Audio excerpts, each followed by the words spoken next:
नमस्कार दोस्तों, good morning, सत श्री अकाल, आदाब, सलाम। आप सबों को हमारे black and white law media के इस एपिसोड में फिर से आपका स्वागत है।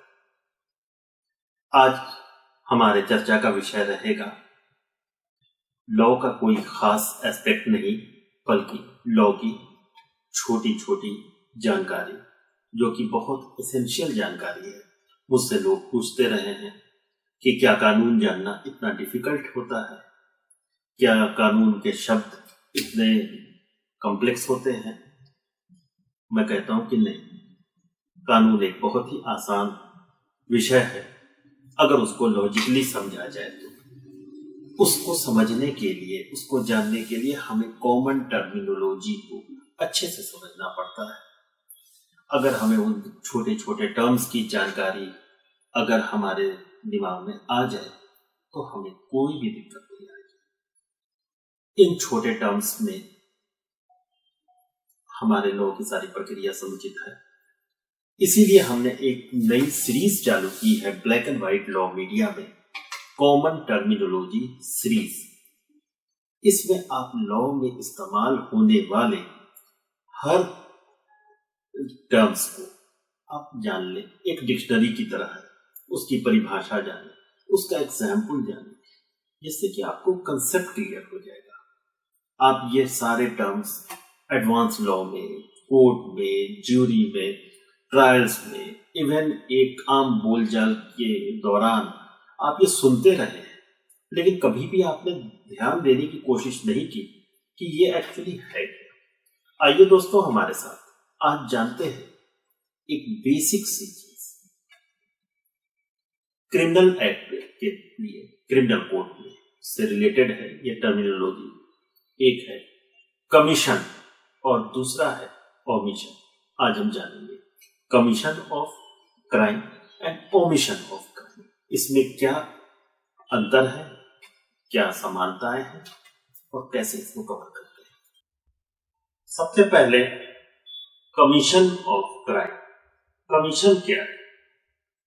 इससे पहले हम एक चीज जानें, कोड ऑफ क्रिमिनल कंडक्ट या code of criminal procedure Indian panel code के लिए बना है। इंडियन पैनल कोड की संस्थापना की गई इस ऑब्जेक्टिव से कि वो सब्सटेंसिव लॉज को डिफाइन करे। दो तरह के लॉ होते हैं, सब्सटेंसिव लॉ और प्रोसीजरल लॉ। इसके बारे में हम डिटेल में आज नहीं जाएंगे, इसको किसी और एपिसोड में कवर करेंगे। मैं संक्षिप्त में आपको बताता हूं। सब्सटेंसिव लॉ वो है जिसमें हम परिभाषा देते हैं क्राइम की। सब्सटेंस जैसे क्राइम क्या, किस एक्शन को क्राइम कहते हैं, उसकी पनिशमेंट क्या होगी, इन चीजों को इंडियन पैनल कोड में डिफाइन किया गया है। इंडियन पैनल कोड में बड़ा ही स्पेसिफिक डिफाइन किया गया है कमीशन ऑफ क्राइम। किसी भी क्राइम के होने के कुछ अहम चीजें हैं जो विश्व के सारे लोग उसी पे आधारित हैं। सबसे पहले किसी व्यक्ति की मानसिक स्थिति, आप जो करते हैं, आप जो भी एक्शन करते हैं, वो आपकी सोच से करते हैं।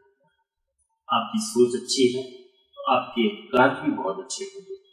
अगर आपके इंटेंट, आपके दिमाग की सोच क्रिमिनल है तो आपका एक्शन भी क्रिमिनल होगा। सबसे पहले किसी भी जुर्म की पैदाइश दिमाग में होती है, न कि आपके एक्शन में। तो सबसे पहले लॉ का एक काम है, जब हम किसी भी क्राइम को इवेल्युएट करते हैं, सब्सटेंसिव क्राइम को कोर्ट में, तो उससे पहले उसकी मानसिक स्थिति देखते हैं जिस अभियुक्त ने क्राइम किया। इसको कहते हैं mains Riya. Mains Riya means mental state, means intent of committing a crime. अगर आपका इंटेंट है क्राइम करने तो आप क्राइम करें। इसका मतलब है कि आपको साबित करना होता है कि किसी भी व्यक्ति जिसने जुर्म किया है वो अपने होश और हवास में जुर्म कर रहा है।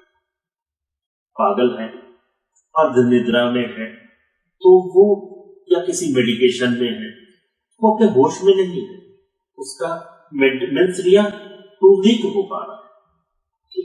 अब आते हैं मेंसरिया के बाद, जब आपका क्रिमिनल इंटेंट है तो अब आप क्राइम करें, कोई भी इंसान क्राइम कर रहा है।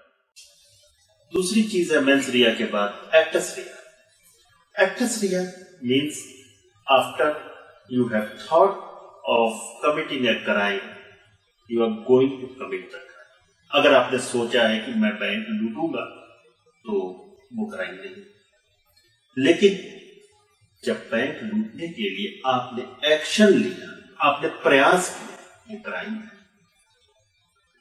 इसके लिए इंटेंट भी है, आपकी सोच और आपका एक्शन, इस दोनों को कंबाइन करके कहते हैं कमीशन ऑफ क्राइम। ये कमीशन ऑफ क्राइम कोर्ट में प्रूव करना होता है ताकि एक कन्विक्ट एक्यूज बने और उसको पनिशमेंट दिखाए। नेक्स्ट, जिस तरह से कमीशन होता है उसी तरह से एक दूसरी टर्मिनोलॉजी जो बहुत इंपॉर्टेंट है, execution of crime by omission. Omission क्या होता है? आपके बहुत सिंपल स्टेप्स में हम समझेंगे। आपके किसी कार्य न करने की वजह से, पूरी समझदारी में अगर आपने कोई कार्य नहीं किए, उस वजह से क्राइम होता है, उसको कहते हैं omission. Let's take an example. आपको तैराकी आती है, आप एक अच्छे तैराक हैं, आपके सामने कोई इंसान डूब रहा है या किसी ने धक्का दे दिया किसी को और आपने देखा कि वो डूब रहा है तालाब में या किसी स्विमिंग पूल में। आपको तैराकी आते हुए भी आपने सोचा, मेंसरिया मीन्स आपका इंटेंट हुआ कि मैं इसे नहीं बचाऊं, आप नहीं बचाए, वो इंसान डूब जाता है और मर जाता है आपके हेल्प न करने की वजह से, उसकी मृत्यु होती है। यहां एक्टस दिस मीन्स कि आपने ओमिशन किया, आपने अपने एक्शन को डिनाई किया जिस वजह से उसकी मृत्यु। यह भी बराबर का क्राइम है, इसमें भी आपके ऊपर कंट्रीब्यूट होमिसाइड सेक्शन 307 लगे, अटेम्प्ट टू मर्डर। आइए हम एक लाइव केस, एक एग्जाम्पल से बात करते हैं। एक केस है Punjab high court, Om Prakash versus state of Punjab, AIR 1961। इस केस में एक इंसान ने अपनी धर्मपत्नी पे अत्याचार करना चालू किया, उसे घरों में बंद रखता था और उसे खाना देना बंद कर दिया, जिससे वो भूखी होने लग गई। भूख से वो कमजोर हो गई, वो किसी काम करने लायक नहीं बची और 1 महीने के अंदर उसकी हालत बहुत ही खराब हो गई। किसी तरह से 1 महीने बाद वो घर से निकलकर भाग सकी, उसकी सारी आजादी छीन चुकी थी।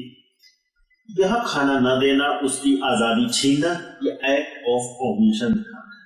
किसी तरह से पिटाई नहीं की गई, किसी तरह से हमला नहीं किया गया और वो मृत्यु के कगार पे आ गई थी। जब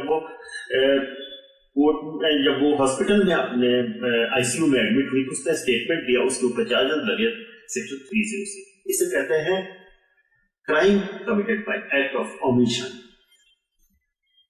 कुछ क्राइम ऐसे भी होते हैं जो कमीशन और ओमिशन दोनों कंबाइन हो, वैसे क्राइम को कहते हैं partly committed by commission and partly committed by omission. Partly committed, एक एग्जांपल लेते हैं। किसी इंसान ने किसी को भूखा रखा, उसे कमजोर कर दिया, उसे खाना ना देना ओमिशन हो गया। इंटेंट के साथ, अपनी पूरी सोच समझ के साथ मेंसरिया भी प्रूव हो रहा है, एक्टस रिया भी प्रूव हो रहा है और उसे खाना नहीं दिया। उसके बाद उसकी पिटाई की गई। यहां एक वायलेंट एक्शन है। यहां भी आपका इंटेंट क्या है? जो क्राइम कर रहा है मेंसरिया से उस पर अटैक करो और उसके बाद उसके प्राण लो। तो this kind of crime is known as a combination of partly committed by omission, partly committed by commission. Now coming, कुछ ऐसे क्राइम्स होते हैं जहां इंडिविजुअल नहीं होते हैं, ग्रुप होते हैं। जैसे सड़क पे लोग दंगा करते हैं, कुछ लोग मिलकर बैंक की रॉबरी करने गए। अगर एक व्यक्ति बैंक की रॉबरी करने गया तब भी वही क्राइम है। क्या है वो? कॉम्बिनेशन ऑफ पीपल ने जाके किया बैंक में रॉबरी, वो भी वही क्राइम है। इंडियन पेनल कोड में डिफिनेशंस हैं। इंडियन पेनल कोड में कमीशन के लिए Indian IPC 35 for crime committed by commission और IPC 32 for crime committed by omission, on IPC 36 crime committed by partly by commission and partly by omission। ये तो हम crime के बारे में बात कर रहे हैं, ऐसा नहीं। ये सेम मेंसरिया, एक्टसरिया, ओमिशन, कमीशन, ये सारी चीजें सिविल लॉ में भी एप्लीकेबल। जैसे हम एक एग्रीमेंट बनाते हैं, किसी पार्टी के साथ एग्रीमेंट अगर आपने बनाया, उसमें सारे टर्म्स एंड कंडीशन लिखे, लेकिन अगर वो पेमेंट उसमें कोई इंक्लूड नहीं है, सपोज कीजिए कि साझेदारी में आप कोई बिजनेस कर रहे हैं या कोई एक प्रॉपर्टी को होल्ड कर रहे हैं या कुछ भी जिसमें पेमेंट के ट्रांजैक्शन का कोई भी क्लॉज नहीं है, तो वो एक एग्रीमेंट बन गया। अगर किसी तरफ से किसी को देनदारी है तो फाइनेंशियल ट्रांजैक्शन का क्लॉज लिखा गया तो वो कॉन्ट्रैक्ट बन। इस तरह से छोटी छोटी चीजें, ये टर्मिनोलॉजी हमारे साथ जानते रहिए। हम इस सीरीज में आपको लॉ के सारे इंपॉर्टेंट टर्म्स बहुत छोटे छोटे आसान समझने वाले एग्जाम्पल के साथ बताते हैं। लॉ टर्मिनोलॉजी सीरीज हमारी black and white law media पे देखते रहिए, जुड़े रहिए और अपनी जानकारी को सटीक और सही बनाए रखिए। नमस्कार बंधुओं, धन्यवाद।